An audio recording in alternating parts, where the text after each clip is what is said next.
Hi guys, this is JC Cerezo here and welcome back sa ating new episode ng Beyond the Hustle podcast. Wait lang, nalaglag yung ano natin. Okay, so itong episode 18 guys, maganda yung pag-uusapan natin. And yung topic na to is all about paano ba talaga kumita ng pera online. And sigurado ako guys, ano na to, isa to sa parang topic na hinihintay nyo. And if bago ka dito sa channel ko, purposely siguro, sinearch mo to. Mainly because sawang-sawa ka na talaga hanapin yung katotohanan kung paano ba talaga kumita ng pera online. Now, bibigyan ko kayo ng expectation guys para maging transparent ako sa inyo. Hindi to yung yung mga typical na video na ina-expect nyo na napanood nyo sa past. Ang mga i-share ko dito is frameworks, okay? And more of clarity or concepts kung paano ba talaga nagkakaroon ng pera online. Okay? So, magigets nyo dito kung paano ba talaga may mga taong kumikita ng pera online kasi gini-gatekeep ng ibang tao yan. Dito guys, hindi ko i-gatekeep. Ini-share ko sa inyo yung mga bagay na nag-work sa akin at fundamentally nag-work sa lahat ng aspeto on making money online. Now, maniwala ko sa hindi guys, isa sa main naka-problem ngayon is karamihan ng tao gusto kumita online. Pero ang reality is, wala silang idea kung paano ba talaga ito gumagana. And let that sink in. Sigurado ako, isa ka doon. Okay. And ganun din ako na nag-start ako. Okay. Masyado nating niro-romanticize yung pagkita sa online. Pero hindi naman natin alam. Now, ano yung dangers nun? Kapag, kasi guys, kapag masyado na tayong nafa-fascinate sa isang bagay, tapos, hindi natin alam or hindi tayo nagbigay ng time para alamin yung isang bagay, ang nangyayari kasi doon, possible matrap tayo doon. And yun yung nangyayari ngayon. Ito yung state ng ng making money online. Maraming taong natatrap dito. Bakit? May pangako eh. Maraming taong pinangakuan tapos natrap na dito sa pangako na to. Na ano mangyayari kapag ito yung scenario? Ang nangyayari is sige, meron akong nagustuhang nakita sa TikTok, nakita sa YouTube or sa Facebook na making money online. Since yung pinaka-promise doon usually sa making money online is madali siya, tapos pinapakita ng nag-a-advertise na simple lang yung process. Pero in reality, hindi naman. Napaperceive natin siya kasi as something na since madali, willing tayo magbayad ng pera para mangyari yon or mag-invest ng hard-earned money para mangyari yon. Ngayon, sobrang hype tayo sa advertising ng making money online na yun, kung sino man yung nag-advertise nun. Nawawala yung natin guys. Kung napanood yung mga past episodes natin, nagiging na tayo guys, emotional mag-isip. Na nadadala tayo ng emosyon. Hindi na tayo nag-iisip logically. So, kung yung tamang way para ano, um, i-distill yung i-boil down yung pag making money online is dapat maging logical ka. Nakakalimutan natin kasi nagiging emotional tayo. So, ito yung pinaka-classic case guys. So, may nakita kang ads. Pag nakita mo yung ads, since na-amaze ka kasi madali, gusto mo na siya, feel mo magbabago na buhay mo, mag-invest ka tapos hindi mag-work. Okay. Nakalimutan mo yung pinaka-important part which is due diligence. I-check mo muna kung nag-work yon or talaga bang legit yon. Kaso since namumove yung emotion natin, nakakalimutan natin, gamitin yung prefrontal cortex natin. So, yan yung mga natutunan nyo sa past guys, episodes. Now, bakit nga ba nafo-fall yung mga tao dito sa sa making money online promise na yun? Maraming taong nahulog diyan. Kasi guys, ito lang naman yung pinaka classic na case diyan. Una is because of the hype. Pina-follow nila kasi hype. Okay, sobrang daming trend ngayon, digital products, ano pa ba yung mga trend? Naging trend din ang freelancing noon. Digital marketing, may nakita kong trend, Telegram, yung yung calculator, yung magko-compute ka lang, tapos kikita ka ng pera. Mga hype yun, di ba? Dati naging hype yun. Pero ngayon wala na. Marami na loko doon. Dumating din sa point yung Web3 or crypto, di ba? Yung ibang mga project naging hype, tapos maraming taong naloko. So, meron din naman na case is, they just think it works. Okay? And this is funny. Feel nila, or sa tingin nila, gumagana yun. So, mag-invest sila ng pera. Now, hindi naman masama yun kasi pera nyo naman. Pero, we always need to consider kasi yung mga ganong factor, guys. Lalo na kasi, yung pera hindi madaling kitain. So, yun. Una, hype.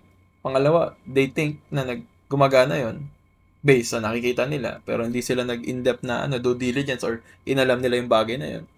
Yung pangatlo naman, guys, is they copy others who don't know what they are doing. And it's happening right now, guys, sa internet. Hindi ako mag-sugarcoat. Maraming mga taong nagtuturo ng making money online na hindi naman talaga nila alam yun kung paano talaga. So, binebenta lang nila yung promise para bumili yung tao doon. Tapos kapag nakuha na nila yung pera, alis na sila. Kasi hindi naman talaga nila alam yung ginagawa nila.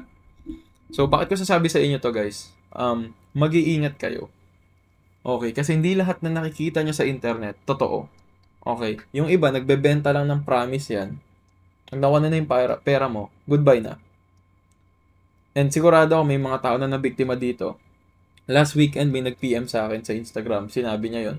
And isa din sa community natin, may nag-post, di ba, na ang dami niya nang ininvest na pera, kung ano-anong pangako, wala din. Kasi guys, yung mga tao na nagtuturo minsan, hindi din talaga nila alam yung ginagawa nila. So, mag-iingat tayo doon. Now, yung pinaka-worst dito is go with the flow. Bakit ko nasabing worst to? Ito guys, literal, wala nang pag-iisip. Ito yung bandwagon na effect na tinatawag nila na kapag may isang bagay na sikat, follow the flow. Go with the flow. Anong nangyari? Yung kapag nag-go with the flow ka doon, kasama ka doon sa flow na may scam. Kaya maraming taong nadadali niyan. And anong nangyari? Mas pumapangit yung yung parang game or yung setup ng making money online. Now, they are running in circles. Ano ibig sabihin yan? Paikot-ikot sila. Okay? 'Di ba? Kung isa ka doon sa mga tao na tamaan doon, okay lang 'yun, guys. Pero sana maging wake up call tong video na to kasi kapag kumikita ka ng pera, kapag hinahabol mo kumita ng pera, tapos paulit-ulit ka na scam, dapat maging aware ka na you are running in circles. Pattern mo na yun, paulit-ulit ka na.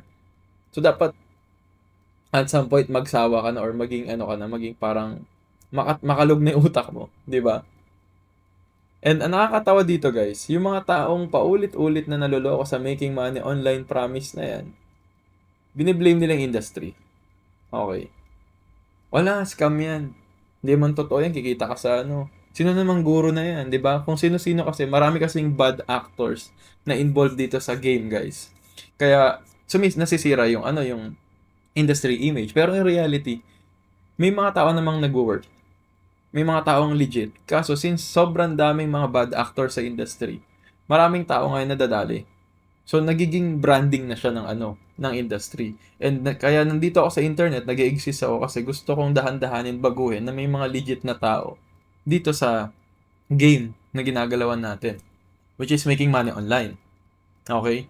So yung iba tao, biniblame nila industry. Yung iba naman, system. Okay? Dumating pa sa point, diba, biniblame nila yung politika. Kasalanan ng politika na hindi naman related sa making money online. And trust me guys, I heard a lot of excuse at saka mga blaming game na nangyari. Now, that is totally madness. Bakit ko nasabing madness? Tingnan nyo guys, lahat ng bagay biniblame nila. Hindi man lang nila blame sarili nila for not knowing. Which is, yun naman talaga yung pinaka main point, diba? So, kung ikaw yung tao ngayon, at nasa position na nasawang-sawa ka na, maloko, paulit-ulit, paiba-iba ng mga opportunity sa making money online, I think it's time na sana intindihin mo tong sasabihin ko. Kasi wala akong ipapromise dito na sobrang langit at lupa. Ang ipapromise ko sa'yo dito is clarity. Okay, maging klaro yung utak mo at panibagong pananaw na mapapangako ko is dadalhin mo habang buhay. Ang reality kasi guys, hindi niyo talaga alam yung ginagawa niyo. Okay, yung mga group ng tao na hindi nila alam yung ginagawa nila, tapos nakikinig sila sa mga tao na katulad nila na hindi lang din naman nila alam ginagawa nila. Sobrang nadi-disappoint ako every time may tao na nakita ko nagma-market or sumisikat na hindi niya talaga alam yung ginagawa niya. Pero sikat siya and marami siyang patriots. Or marami siyang nagpa-patronize ng product niya or service niya. Nakakalungkot. Sobrang nalulungkot ako. As in. Kasi, ano ituturo mo sa tao, sa tao na nagbayad sa'yo, kung hindi mo naman alam yung ginagawa mo, di ba? Ang weird. Pero again, it's something na nagwo-work. Babalik tayo sa sinabi ko kanina kasi may promise nga kasing involved. So, yung mga tao nagkikling sa promise. So, para din siya nagiging religion in a way na puro emotions na lang na involved, nagiging kulto, may paniniwala sila. Na hindi ako against sa kanila, pero objectively speaking kasi, hindi kayo mag-move forward nun. Kasi wala man talaga kayong sinasolve or pinaprovide na value sa mundo. 'Di ba? Ilan naman yung ano ko, yung 2 cents ko doon. Now, JC, ang dami mo nang nasabi. Okay. Ano ba mapapala namin dito sa video na to? Okay guys, lahat ng sinabi ko kanina intro pa lang.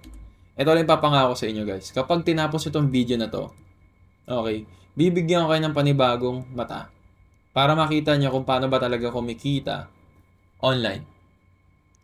Okay, paano ba yung process? Ano ba talaga yung mga concepts or fundamental truth doon para kumita ka sa pera online? Okay. And hindi to yung typical na ano guys, na parang napapanood yun na kung ano-ano na imo-motivate ko. Hindi to motivational video. Okay, hindi din to networking and hindi to MLM. And again, wala to dun sa hanay na to.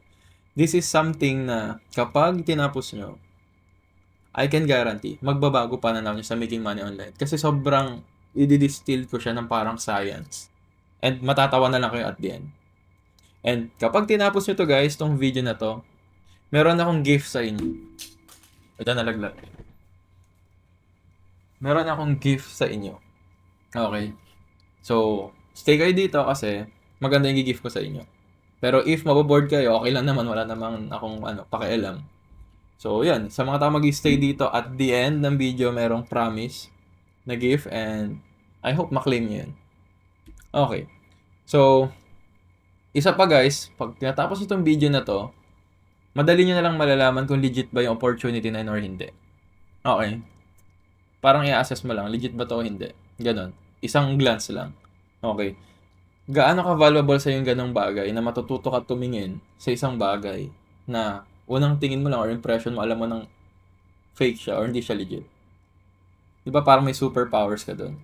So, yun yung sasabi kong pair of eyes dito na ipapasok ko sa inyo. Okay. So, deal. Alright? So, deal na. Okay. So, focus ka. Mag-take notes ka kung kaya mo. Kasi, ito yung mga sasabihin ko sa'yo bagong konsepto. Possible narinig mo na kaso iba-ibang tao mo narinig kasi hiwa-hiwalay. Isi-simplify ko ngayon. Okay. So, let's go. Alam niyo guys, as someone who already built a career online for almost a decade, yes, halos isang dekada ko na ginagawa to kasi ito na nagpakain sa akin. Nung nag-drop ako ng school, which is hindi ko ina-advertise. Nag-drop ako ng college noon dati. Nag-freelancing ako. Okay, so I already experienced almost everything. Okay, na-try ko na ma-scam. Napasok na ako sa get rich quick schemes na yan.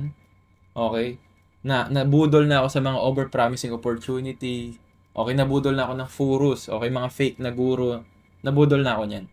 And iba't ibang investment na scheme or scam na pinasok ko nun. Ang dami ko ng natutunan doon. Okay, so naiintindihan ko saan ka nang gagaling. Okay, now, nung pinagdaanan ko lahat yon sa almost a decade of experience, ang dami ko natutunan guys. Literal, ang dami. Now, kung matalino kang tao, at nakikinig ka ngayon dito sa video ko na to, at nag-stay ka ngayon, meron ka na agad na halos isang dekadang advantage sa mga ibang taong nakikinig. Bakit? Kasi makikinig ka sa mga lessons na natutunan ko sa mga past mistakes ko. So imagine mo kung kung 15 ka pa lang. Nakabay ka na ng 10 years sa future kasi yung mga dinaanan ko mistake, hindi mo nadadaanan. Pupupuan mo lang, papakinggan mo lang dito. Okay. Now, para i-start natin to guys, may sasabihin ako sa inyo na matatawa kayo. Siguro yung iba ma-OA yan or yung iba naman ma-confuse. Alam mo guys, making money online is so fucking easy. Seryoso. And I mean it by heart. Okay. Literal guys, straight up common sense lang siya. Okay. Kaya lang siya na giging mahirap kasi pinapakita ng mga ibang taong mahirap. Pero on this channel guys, explain ko sa inyo, sobrang dali kumita ng pera. As in, literal common sense. Kaso sa panahon ngayon, hindi na common yung common sense. So, kaya ang gagawin ko, ibabalik ko yung common sense nyo. Ayan yun lang din na magiging foundational, nyo dito, mindset. Okay. Now, ibibigay ko sa inyo lahat ng mga making money online frameworks na alam ko. Okay. So, isipin nyo siya ganito. Napakalaking concept. Okay, napakalawak na konsepto. 10 years na lessons. Minekos-mekos ko yan. Or, ko siya. Binoil down ko siya into basic topic. Na hindi nyo na kailangan komplikaduhin. Literal. Kakabisaduhin nyo lang yung framework. Tapos, alam nyo na kung paano siya gagawin. Okay. So, mag-umpisa tayo dito guys sa 3 value exchanges. Okay.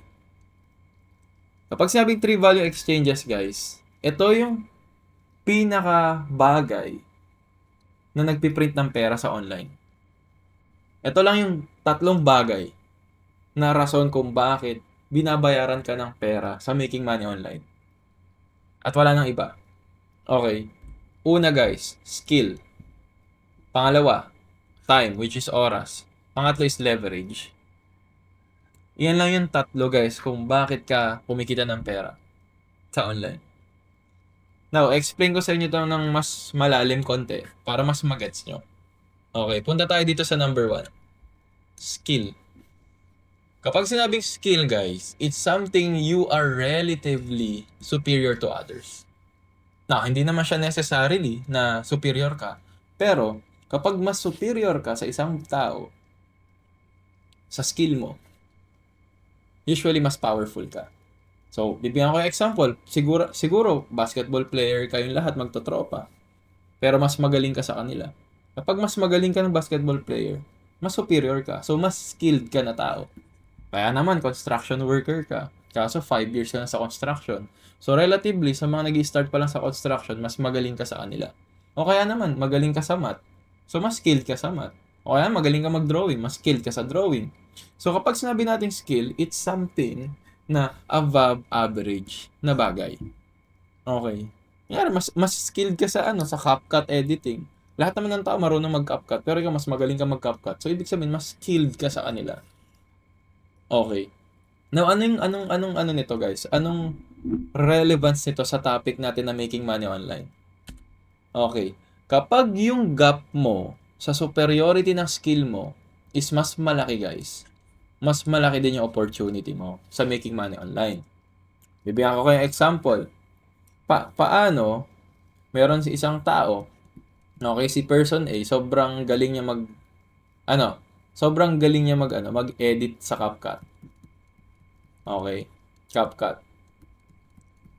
Tapos meron naman si person B, average lang siya na editor. Sakto-saktuhan lang. Okay. Sa tingin nyo guys, sino sa tingin nyo mas madaming opportunities na kabang? Etong si person A na sobrang galing mag-edit sa CapCut, or tong si person B na sakto-saktuhan lang?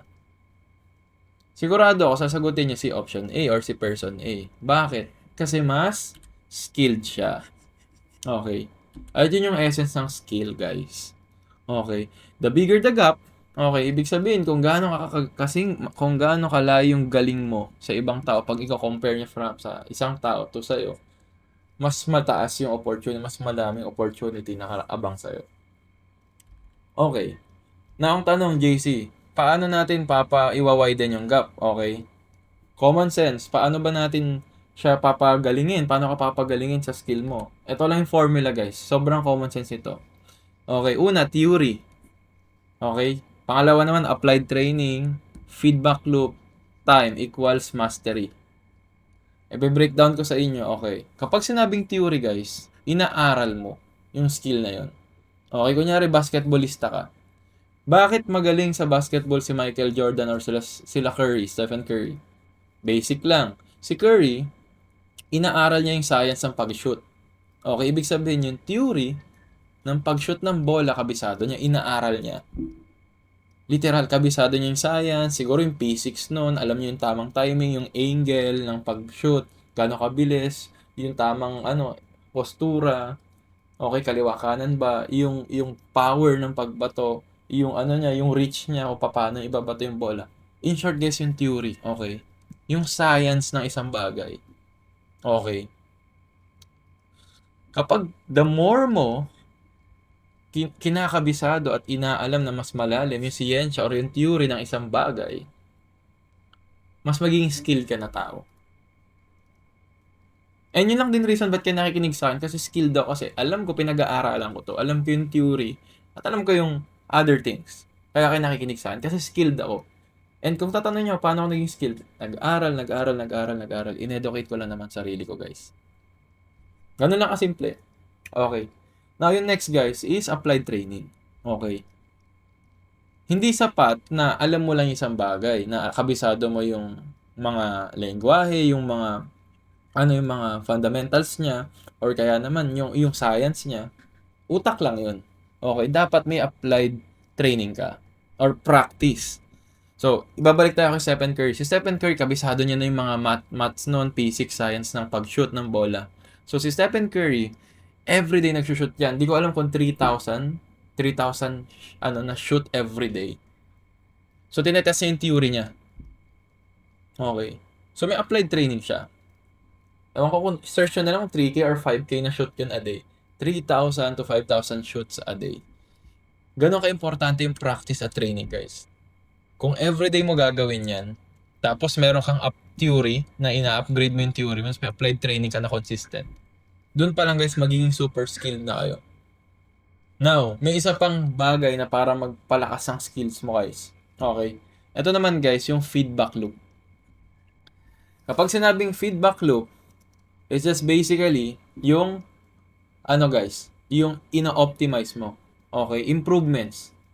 Okay, so may inaaral kang bago, tapos in-apply mo siya sa training, sa practice, tapos in-assess mo, ano ba yung mga bagay na hindi nag-work at nag-work doon. So, okay, hindi nag-work to, so tatanggalin ko na. Yung nag-work, ipapunta ko agad dito sa theory, babalik ko sa apply ko. So, pagaling ka ng pagaling nun kapag ganun. In short, nakikinig ka sa feedback, hindi ka takot mabigyan ng kritisismo, nakikinig ka. As ina-apply mo yung mga natututunan mo at yung feedback at comments sa'yo doon sa theory mo, tapos ina-apply mo siya sa training. Okay. Tapos guys, ang pinaka-importante na elemento dito para ma-widen mo yung gap, okay, lalo kang gumaling sa skill, is oras. Okay. The more ka nag-spend ng time, aralin yung theory, applied training, feedback loop, the more ka magfo-focus na maging patient, the more ka magiging magaling. Kaya isa sa GOAT, okay, na shooting si point guard, si Stephen Curry. Kasi ito lang din yun. Ilang taon na siya, guys. Since pagkabata niya, shoot siya ng bola. Tapos sobrang tagal niya na sa NBA. Kaya siya master doon sa pag-shoot ng tres. Dumating sa point na yung ginagawa niya, guys, hindi na makatao, 'di ba? Base to base na court to court na shoot, half court shoot, parang ni normal niya na lang. So, yun yung reason, guys. At yun yung sauce or yung equation para ma-widen yung gap. Ito lang yun, guys. Ito lang yung pinaka-basic. Kaso, nakakalimutan natin to. And now, gawin natin yung opposite. Okay. Gusto mo hindi maging magaling sa isang bagay? Gawin mo lang yung opposite nito. Okay. Wag mo aralin yung yung gusto mong gawin. Pangalawa, wag ka mag-training. Okay. Wag mo i-test yung mga natutunan mo. Wag ka makinig sa feedback. Tapos magmadali ka. Now, gets nyo na kung bakit maraming taong sumusuko agad sa making money online or sa freelancing. Kasi most people, they don't even want to know about this. And wala silang time aralin to. Gusto lang nila kumita ng pera. Pangalawa naman, okay, nagte-training sila. Okay, pero hindi naman sila nakikinig sa feedback. Worse, okay? Bumili lang ng training, hindi naman inaral, ginawa lang, basta ginawa lang para sa komplemento. Hindi man nakinig sa feedback, nagmadali pa. Tapos sasabihin nila hindi nagwo-work.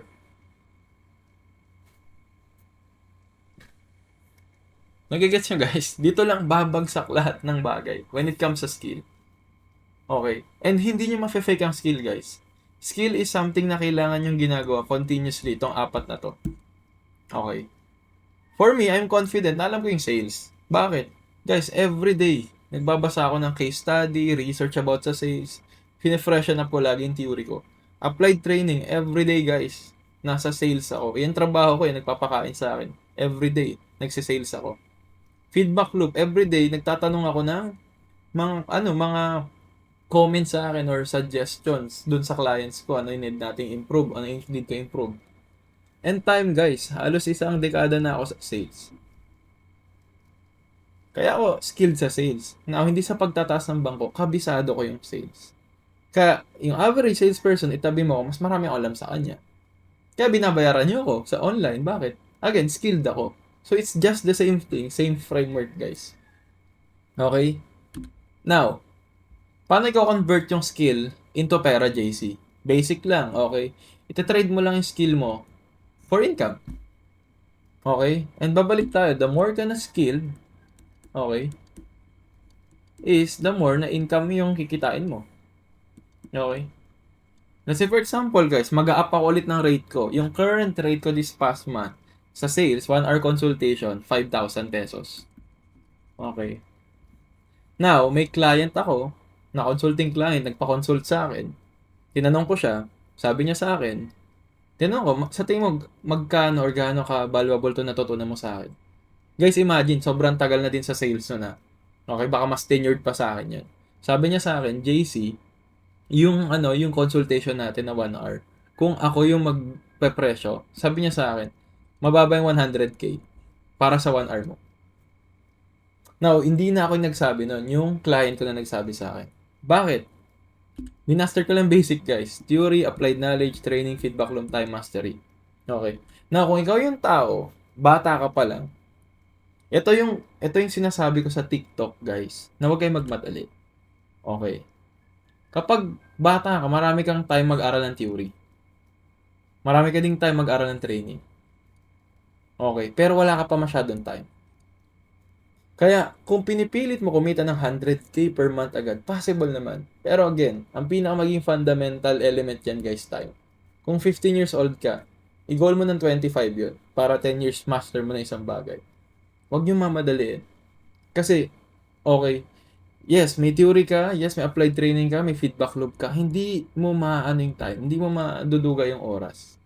Kasi kapag dinugan yung oras, parang niloko niyo na din yung mundo. Okay, pare-pares lang tayo ng oras. Kaya sa mga bata na nanonood dito, huwag kayong magmadali, okay? Yung pangarap niyo na kumita ng malaki, it will happen 5 to 10 years. Mag-focus kayo, masterin niyo lang 'to binigay kong framework. Okay? So ito 'yan. So yun lang guys. First, na framework para kumita ka ng pera is skill. Ite-trade mo lang yung ability mo for income. The more skilled ka, the more mas malaking income yung kikitain mo. Basic. Okay? Pangalawa na, so isang example guys, ito, consulting yung ginagawa ko. Minsan naman graphics design. Sobrang galing mo na sa graphics design. Okay, 5 years ka na dyan, so pwede mong gawin. Freelancing guys, okay, nagfi-freelance ka na consulting, kaya naman nagfi-freelance ka na coach, kaya naman nagtumatanggap ka ng side projects. Skilled ka na eh. So, willing na mag-pay sa'yo ng time. Yung tao sa oras mo. You can also do copywriting kung magaling ka na sa copywriting. Okay, so yung mga basic example. Now, punta naman tayo sa isa. Okay? Di ba yung una skill, yung pangalawa guys, time. Okay. Time, yan yung greatest asset guys. Okay. And explain ko sa inyo, bakit ito greatest asset. Mahirap ka or mayaman ka guys, pares lang tayo ng oras. 24 hours, 24 hours. Hindi magbabago yan. Okay, kahit sino yung pinaka-bilyonaryo sa Pilipinas, 24 hours oras niya, 24 hours din oras ko, parehas lang kami. Now, ang tanong, JC, bakit yung iba mahal yung oras nila? Okay. Kasi guys, yung oras, o yung halaga ng oras mo is directly proportional on how much valuable or valuable you are as a person. Ibig sabihin nun, okay? So, yung oras mo guys, yung halaga ng oras mo, okay, directly, proportional, ibig sabihin, naka-relation siya kung gaano ka-value na tao. Gaano ka ka-importante, kung gaano kalaki yung halaga mo sa mundo. Meaning, okay, yung perceived value mo sa society. Okay? Bakit mahal yung oras kunwari ni Daniel Padilla versus sa oras ng kaklase mo? Gets? Kasi yun yung perceived value. Na maraming magtatanong dito ngayon, for sure, nasa isip nila. JC, paano mo, ano yung perceived value? Ano yung elemento niyan? Kapag sinabing perceived value, guys, ito lang naman yung para sa akin. Ito lang yung 4 or more na elements para mag-dictate ng perceived value mo as a person.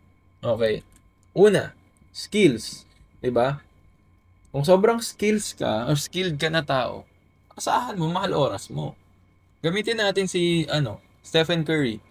Kapag nagpa-workshop yan ng pag-shoot ng bola versus sa, local coach sa Pilipinas, mas mahal oras niyan. Bakit? Sobrang skilled na ni, Curry. Siya yung nagsa-separate. Okay? Gaano ka ka-skilled na person sa isang bagay. Pangalawa naman guys, socio-economic status. Ano ibig sabihin yan? Pinaporma lang yan. Okay? Mayaman or mahirap. Okay. Mas valuable yung oras na mayaman kaysa sa mahirap, guys. Yun lang yun. Merong bias doon. Pag anak ka ng mayaman, most likely mas binabali nila oras mo. Socio-economic status. Okay, ganyan talaga. Next naman guys, physical attractiveness. Okay? Hindi naman sa ano to guys, pero it's basic psychology, okay? Mas nape-perceive natin na mas mahal yung oras ng maganda or pogi kaysa sa taong hindi naman kagwapuhan. Kung yun lang yung element na dinidiscuss natin, okay? Merong person A, hindi naman siya kagwapuhan, o hindi naman siya kagandahan. May person B naman, hindi naman siya kagwapuhan or kagandahan. Kapag nag-apply ng trabaho tong dalawa na to, guys, alam niyo na yung sagot dyan. Okay. May bias yung tao. Bakit? Mas pogi or mas maganda yung B eh. And it's normal, okay? Ganyan talaga, guys. Pwede nyo i-search yan. Pero iyan yung yung mga elements. And lastly, guys, attainment. Okay. Attainment, ibig sabihin, ano ba napatunayan nito? Sikat ba to na tao? Mayaman ba to? Kilala ba to? Boss ba to sa company? Graduate ba to? Lawyer, accountant, attainment. Okay. So, kung papansinin nyo guys, kahit wala ka pang skills, pero may socio-economic status ka, mas valuable agad oras mo. O kaya naman, wala kang skill, hindi naman kayo mayaman, pero pogi ka or maganda ka. There you go, mas mapiperceive ng tao, mas mahal yung oras mo. O kaya naman guys, wala ka pa masyadong skill, hindi kayo mayaman, hindi ka naman ganun kagwapuhan or kagandahan. Pero, graduate ka ng college, tapos magna cum laude ka. Okay, ito yung common scenario kapag nag-a-apply ka ng work. So, ito yon. Okay. Kaya pagkakagraduate mo, ang laging labanan, educational attainment. Ngayon guys, kung gagawin nating science yan, naglalaban lang naman yan eh, pataasan lang ng elements dyan. Okay. Kaya yung mga tao na skilled na, mayaman pa, pogi at maganda pa, tapos magna cum laude pa sa school. Pag nag-apply ng trabaho yan, mataas yung chances ma-apply. Bakit? Mas valuable yung oras nila. Tignan. Mas napaperceive yung value nila na mas mataas. Okay. Now, ang kagandahan dito guys, itong skills na work. Itong socio-economic status na work yan. Physical attractiveness guys, nasa genes na yan. Pero kaya nyong i-work konti yan. Magpapayat kayo, eat healthy, kaya. And attainment. Ano ibig sabihin yan? Balance yung mundo guys. Nagkakatalo lang tayo sa physical attractiveness. Pero to sa sa tatlo na elemento, balance. Tatrabahuin mo lang. So kahit saan ka nang galing, kayang-kaya mo trabahuin yan. Okay. It's just a matter of commitment, effort, at saka time. Gets? Now, the more you are superior in these areas, sabi ko nga, compared sa other individual, mas valuable yung oras mo. O kakasabi ko lang kanina. Okay. Now, ang tanong, JC, paano mo ititrade yung time mo sa pera? Okay. Ititrade mo lang yung oras mo directly. Okay. So, paano yan? Dito na papasok guys. Isa na dito, employment. Okay. Employment. Diba? Magkano sahod mo? Per hour, binabayaran ako ng ganito. Or kaya naman, 25,000 per month sahod ko. See? 25K money. Month, time. Perfect example guys is, employment. Kasi time to money. Magkano monthly mong sahod? 30K. See? 30,000 month. Tapos time. Employment. Pwedeng on-site, pwedeng remote. As simple as that. Okay? Now, yung sahod mo, dito sa employment, magbabari lang naman dito guys eh. Okay? Kung magaling ka na, most likely, mas tenured ka agad dun sa trabaho or papasok as managerial. Kung mas mayaman ka, mas may access ka sa mas magandang work. Okay, kapag pogi ka, mas magandang work na naman nakaabang sa'yo. Or kung magna cum laude ka or magandang education background mo, mas maganda na naman yung nakaabang sa'yo yung work. Kaya pansinin nyo, maraming tao ang may advantage or unfair advantage lagi pag maghanap ng work online. Okay? No, pangatlo naman guys, leverage. Okay. Para sa akin, ang tawag ko dito, invisible wealth. Kasi often siya na natotok pero hindi siya ma-explain ibang tao, nami-misunderstood siya. Okay. Para sa akin guys, kapag sinabing leverage, ito yung paborito kong definition. Yung ratio ng output mo sa input. Or kaya man yung difference between what you put in and what you get out. Okay. So, in a basic common sense na example, may dalawang tao, si person A, si person B. Okay? Si person A guys, yung isang araw niyang trabaho, binabayaran siya 500 pesos. Si person B naman, yung isang araw niya na trabaho, binabayaran siya ng 1,000 pesos. Okay, ngayon ang tanong, sino dito ang mas may leverage? Okay, ang mas may leverage sa kanila is si person B. Bakit?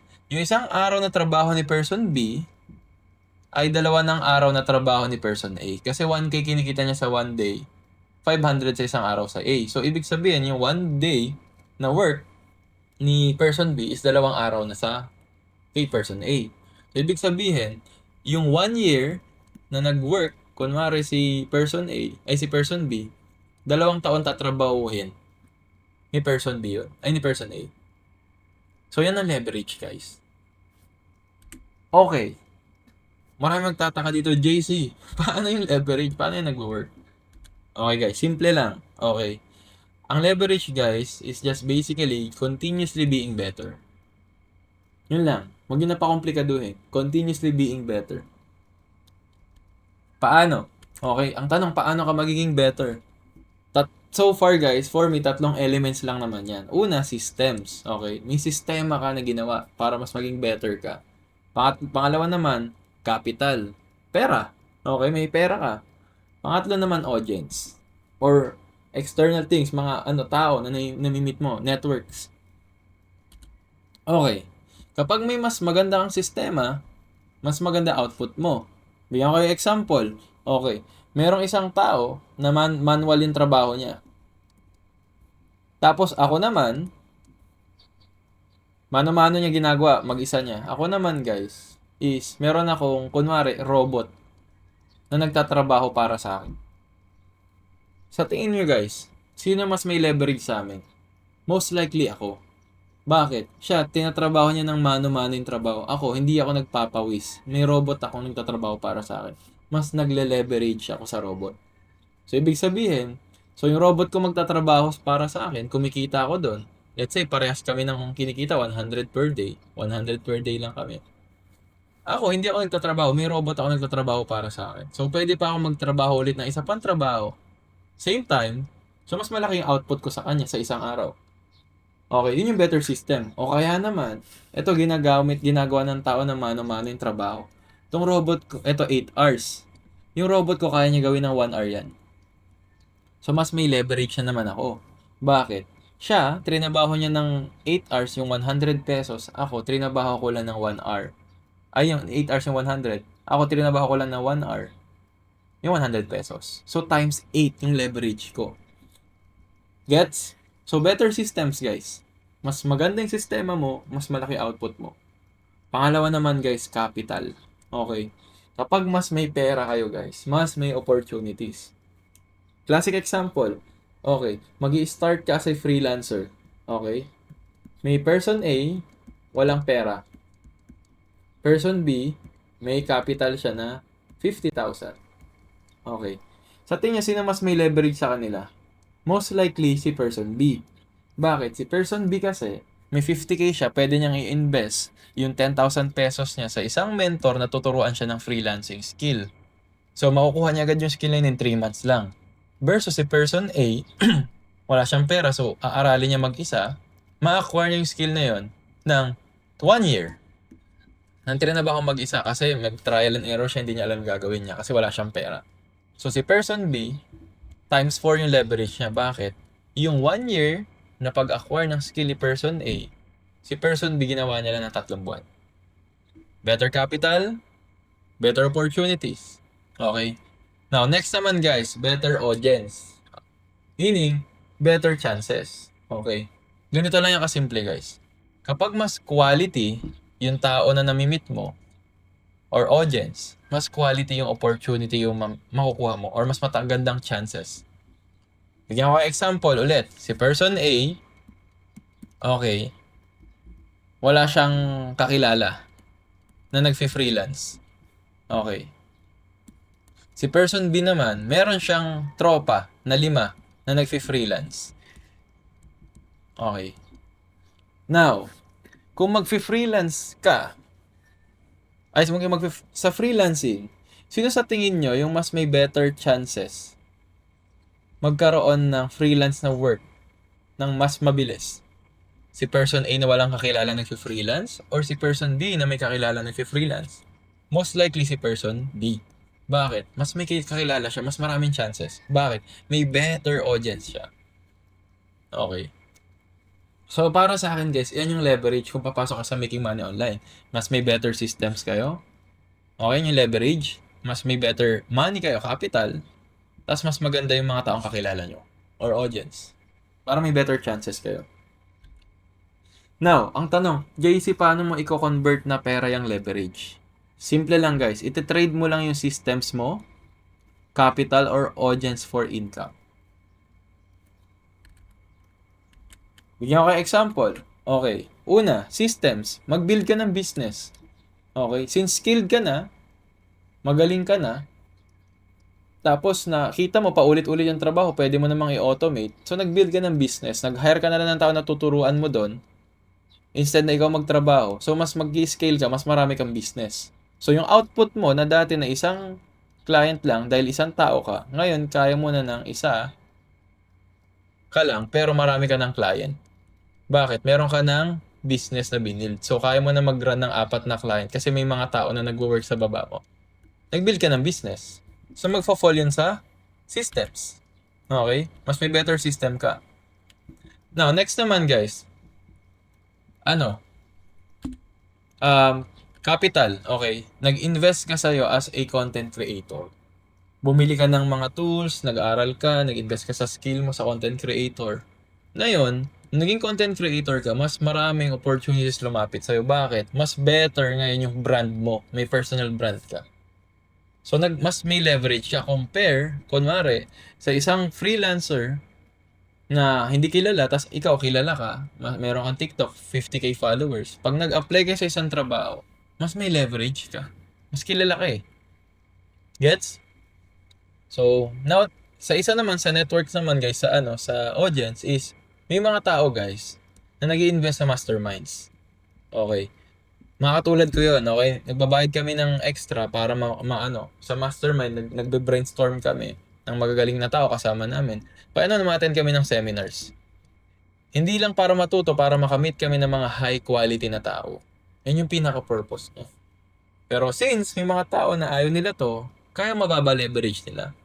Eh maniwala ka sa hindi guys, may mga friends ako na tutulungan ko makalandang client nila sa freelance. Bakit? Sinasabi ko, umattend kayo sa ganitong seminar. Mag-o-offer yan ng mga opportunities. So ngayon nakakalan sila client.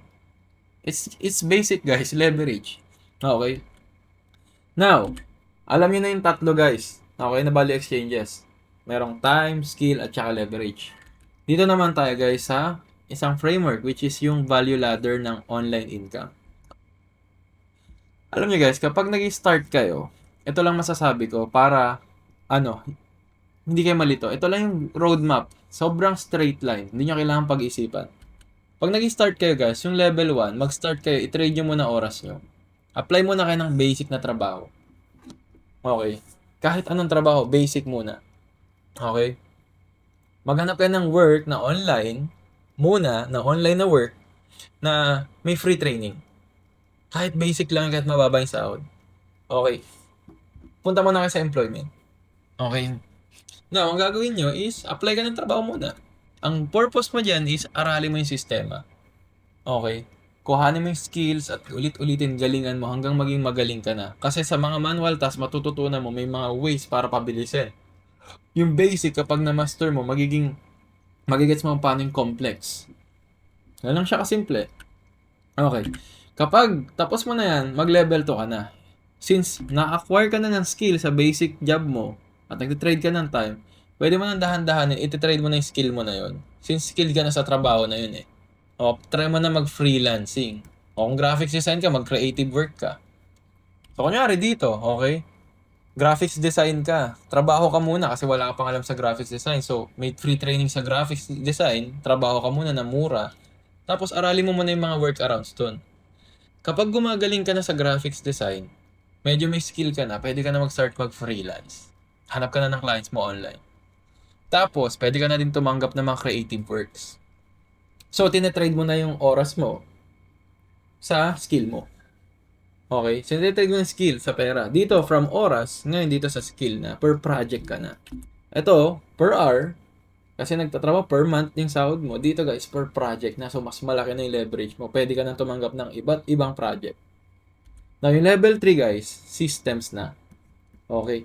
Since magaling ka na, kilala ka na, may pruweba ka na na magaling ka na, okay, marami ka ng projects na natapos, tapos satisfied naman yung clients mo. Pwede mong gawin, maggagayo ka na ng system. So, possible, pwede ka mag-build ng sarili mong agency. Okay, so instead na ikaw na yung magsa-service ng mag-provide ng graphics design, mag-hire ka na ng mga katulad mo nung umpisa. Okay, na mga naghahanap ng basic at gusto matuto, iti-train mo na ngayon sila sa baba mo. Tapos babayaran mo muna ng mura para matuto sila. So may apat ka na graphics designer, intern, parang ganun. Tagtayo ka na ng system. Ngayon, ulitin mo lang yung ginawa mo dito sa level 2. Okay, maghanap ka client, kung anong proseso nun, i-implement mo lang, ituturo mo lang dito sa business mo. Dahil may system ka na, ipapasa mo na lang yung task sa mga tao sa baba mo. So, instead na kaya mo ng isa-isa lang na project kasi mag-isa ka pa lang dito or dalawa yung max mo, dito kaya mo na mag 2 or more projects kasi marami ng tao na nasa baba mo at dinedelegate mo yung task. So, may automation na nangyayari. Okay, nile-leverage mo na siya. And lastly guys, level 4, kung meron ka ng magandang system, ite-trade mo na yung leverage mo. Okay. Paano? Okay. Etong maliit mong agency, gawin mo na siyang corporation or mag-start ka na ng mas magandang negosyo. Okay. So dito, since may capital ka na, 'di ba nakailikom ka na ng pera dito? Ang pera is capital, 'di ba? So leverage yung pera, kakasabi ko kanina. Itatapon mo na ngayon yung kinikita mo dito para mas lumaki yung company mo hanggang maging solid na company na to. So, yung business mo lalago. Pwede ka na din mag-invest sa sobrang laki na ng kinikita mo. May pera ka na, pwede ka na mag-invest sa iba pang bagay. So, nagle-leverage ka na. And lastly, pwede ka din mag-invest sa personal brand mo. Okay, since may company ka na, may pera ka, pwede mong i-content yan. Mas makikilala ka na naman. So, mas magle-leverage. So, lahat ng levers mo dito, tataas. Okay. Yan yung mga hindi nyo ba nagigets guys? Yan yung nagiging concepts lagi ng mga sikat na mga sumikat sa business. At ginagawa ko din yan guys. Okay. Start ako muna mag-work. After ko mag-start nag-work sa sales nun. Ngayon, skilled na ako. Okay. Nagtatayo na ako ng systems ko. Which is meron na akong businesses. May consulting na ako. Ngayon, mag-hire na ako ng tao. So, magtatayo na ako ng sarili kong consulting business. Okay? And after that, magle-leverage na ako. Kapag sobrang dami ko ng pera, itatapon ko lang din sa business ko para mas maging solid yung business. And now, binibuild ko na personal brand ko. Tapos, next ko gagawin, mag-invest ako. So, yun lang. Okay? So, basically guys, kailangan nyo lang mag-start kung nasaan kayo ngayon. Hanapin yung trip nyo. I-grow mo lang yung value mo, tapos mag-move up ka lang sa ladder dahan-dahan. That's it. Okay? So, dito guys, hindi nyo habulin yung pera. Kailangan mo yung upgrade yung value nyo. Okay, mag-focus ka sa value kasi yung pera guys, it follows. Nakita nyo naman yung ladder eh. Okay. Now, gawin nating mas specific. Since freelancer ako guys. Ito naman yung framework na natutunan ko sa freelancing. Okay. So, kanina guys, general siya making money. Ito naman sa freelancing. Kapag mag-freelance ka guys, 3 lang naman yung level mo. May beginner, may intermediate, may advanced. Okay. Kapag beginner ka guys, mag-umpisa ka muna sa service base. Start ka muna. Sales, digital marketing, VA, kung ano man yan na service base na basic. kailangan mo muna mag-build ng confidence at pruweba na magaling ka or gumagaling ka sa ginagawa mo. Kahit one-to-one, isang client lang muna. Servisyo mo, mag-service ka muna. Kapag may skill ka na, which is intermediate, pwede ka na maging specialize. Okay? In my case, okay, mas B2B sales specialist ako. O kaya man, mas specialize na. Ako ngayon, nagko-consulting na ako. Okay. Purpose naman yan, guys, since marami ka ng proof, papataasin mo na yung authority mo. So, parang yung branding mo, papalakihin mo na. Kasi, ang dami mo na nakatrabaho, okay naman sila sa, trabaho mo, masaya sila. So, dito, kapag mas specific na, mas matrabaho yung trabaho mo, pero, mas focus yung pinasolve mong problem. Now, pag mas focus yung solve mong problem, mas magiging mahal yun kasi specific siya na type ng case yung ina-handle mo. So, magbi-build ka. So, kunyari, si JC na nagsi-sales, remote sales lang ngayon. Si JC consulting yan, specialize niya, tech sales. So, mas may authority na ako pag sinabing tech sales. Yan yung goal niyo dyan. Kapag natapos nyo na itong dalawa na to, guys, pwede na kayo mag-advance. Okay, pwede ka magtayo ng agency mo. Number 1. Pangalawa na, pwede ka magtayo ng coaching business mo, which is ginagawa ko. May consulting coaching business ako, di ba, sa sales. Kaya naman, pwede kayo mag-automate. Okay. Wait lang. Balik tayo. Kaya naman, pwede kayo mag-automate. So, ayan lang, guys. Either magtayo ka ng business mo, or kaya naman, digital products, guys. Gawa kayo ng book na PDF, ibenta nyo yung mga natutunan nyo, tapos i-market nyo na. Dito naman, guys, is time freedom at saka scalability. Ito na yung mas malaking pera. So, dito, guys, ang kukuhanin nyo sa beginner, kailangan nyo muna proof or patabain yung resume nyo. Dito naman is confidence at saka authority sa pangalawa. Okay. Kumikita ka na din ng magandang pera dyan kapag intermediate level ka na. Pero kapag advanced level ka na, okay, ito na yung sinasabi ng financial freedom sa freelancing, guys. Which is matrabaho. Lahat ng to, guys, magte-take ng time. And lahat to, kailangan skilled kayo. And lahat to, dapat, ile-leverage yung mga decisions nyo. So, nagigets nyo na, guys, yung sinasabi kong function ng making money online. Sobrang basic, diba? At kaka-common sense. Okay. Now, pro tip, guys, huwag kayo mag-skip ng levels. Gamitin nyo itong freelancing para mag-build kayo ng foundation para i-fund nyo yung future leverage na projects nyo. Okay. So, bibigay ko sa inyo, guys, yung ginawa ko. Nag-start ako ng freelance noon. Wala akong alam masyado sa sales. Pumasok ako sa sales. Sumasahod ako mababa. Pero kinuha ko yung skill. Nung nakuha ko yung skill, naging specialized na ako na salesperson. Okay. Ngayon, kumikita na ako ng enough money. Ang ginawa ko, paano ko papagulungin yung pera ko? So, ile-leverage ko na yung alam ko, which is magtatapon na ako ng maraming pera. For me, yung systems na nabuild ko, personal brand, which is ito ngayon, nasa TikTok ako, at saka sa YouTube, plus yung consulting business ko, which is yung community. So, doon ko na tina-fund yung mga projects ko. Dito, hindi ako masisiro. Bakit? May foundation na ako eh. Skilled na ako. Okay? May proof na ako. Marami ng taong nakatrabaho ko. Maraming taong naniniwala sa akin. Marami na akong binago ng company at natulungan. May foundation na ako. Hindi ko ni-skip yung process. Okay? So, ganito. Hindi ko ni-skip tong process dito. Ngayon, nandito ako ngayon, guys. Or somewhere dito. Okay? So, ginagawa ko lahat ng naging effort ko dito, yung naging pera na kinita ko, binabato ko lang dito para mas ma-fill up yung cup. So, yung ginagawa ko.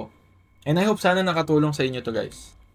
Now, binigay ko na sa inyo lahat ng frameworks on making money online, which nag-work on my case. And I hope sana nakatulong sa inyo to, guys. Ang tanong, saan at paano ako mag-uumpisa? Okay. Since nandito ka pa ngayon, nagstay ka, binigay mo sa akin yung most valuable asset mo, which is, sabi ko kanina, time and attention. Okay. Meron ako bibigay na gift sa inyo. Okay? So, naalala niyo yung gift kanina na sinasabi ko. Ito yung regalo ko sa inyo, guys. Okay? Ina-invite ko kayo maging part ng free community ko na nagtuturo ako paano maging remote salesperson. Remote salesperson, it's basically yung pinaka-basic na work from home sales. Okay? Freelance siya na opportunity na magsa-sales ka online. Literal na ikaw lang, internet tsaka laptop mo yung gagawin mo. That's it. Nothing more, nothing less. Hindi ka na magko-commute, magpapawis sa trabaho. And kung nasa BPO ka or corporate ka, alam nyo yung hirap niyan. Sa remote sales, hindi. Okay? Laptop, internet, at queue lang. Yun ang kailangan mo. Okay? And maniwala ka sa hindi, it's one of the highest paying remote jobs online. Pero yung mga tao, hindi pa rin nila alam na nag-i-exist to.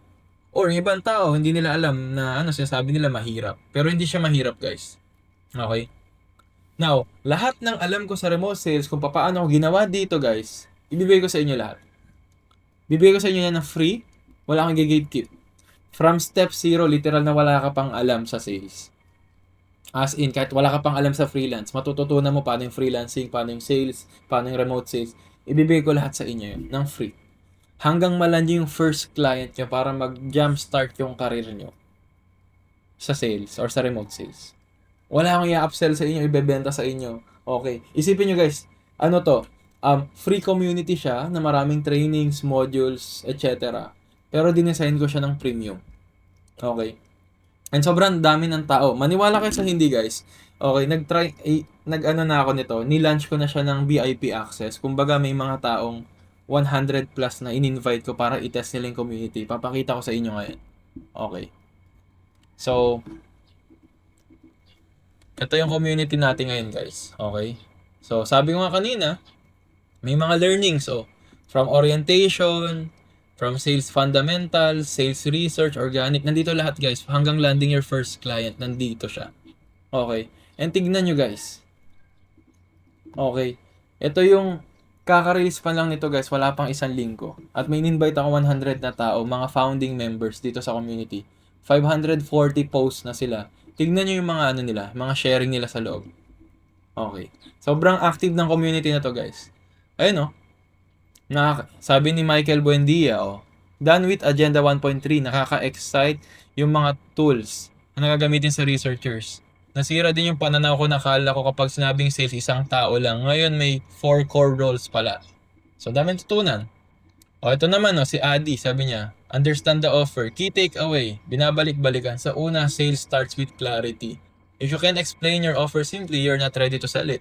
MBO framework, help me break things ground up. Excited na ako sa next agenda. So, marami guys. Every hour, every minutes nga minsan may nagpo-post. Maraming taong nagpapakilala. Kapag may maraming taong natututo.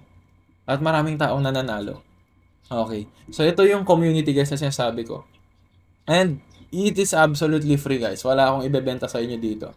Okay. Dinesign ko to para matuto kayo. Para ma-eliminate yung isang bagay which is capital. Kasi sigurado ako guys, maraming tao na walang pera. Gusto mag-start ng freelancing. Okay. So, yun. Pinakita ko sa inyo. Okay. So, in-invite ko kayo doon. That's my gift for staying here. Okay. Now, kung gusto nyo maging part ng The Parliament, which is yung pangalan ng community natin, okay. Isa lang yung guys, sasabihin ko, click nyo lang yung link sa description. Tapos may waitlist doon, sagutan nyo lang ng honest yun. Okay. Now, yung public launch natin, which is yung access nyo, mag-o-open yan ng November 8. 8 p.m. to 10 p.m. ng 2025. Pero kung pinapanood nyo na to, after November 8, click nyo na lang yung link kasi naka-open yung community. Okay. Just click the link and answer yung Sa magtatanong ano ba requirements guys, ito lang requirements ko soon. Magandang picture, professional na picture, tapos yung email mo na active. Yun lang. Okay, wala na akong ibebenta sa inyo, wala akong isisingilin, walang exit fee, wala akong bebenta guys. In-eliminate ko na yung bagay na magpapaisip sa inyo. And sa magtatanong bakit ko ginagawa to guys, kasi I'm building something big. Okay, bago ko kailanganin ko na maraming talentadong mga salesperson na Pilipino soon. So ginagamit kong platform yung remote, yung Parliament para makakuha ng magagaling na talented na tao doon. So yan. Dinesign ko siya na pinakamagaling na or pinakamagandang sales community sa Pilipinas. And maniwala ka sa hindi guys, yung nagwe-wait ngayon dito 16,000 na tao. Up to this moment, 16,000 na tao nasa waitlist. It's one of the most awaited and biggest sales online sales community sa Pilipinas. So, kung gusto mo maging part ng The Parliament, guys, link in the description. So, yan. I'm really looking forward and thank you sa time. See you sa next episode, guys. And kung sa tingin nakatulong, by the way to guys, share nyo sa friend nyo. Okay, sa mga gusto makatulong. And wala na akong mahilingin guys, kundi mag-join kayo sa Parliament or mag-subscribe kayo sa akin. That's it. So maraming salamat. See you sa next episode. Peace.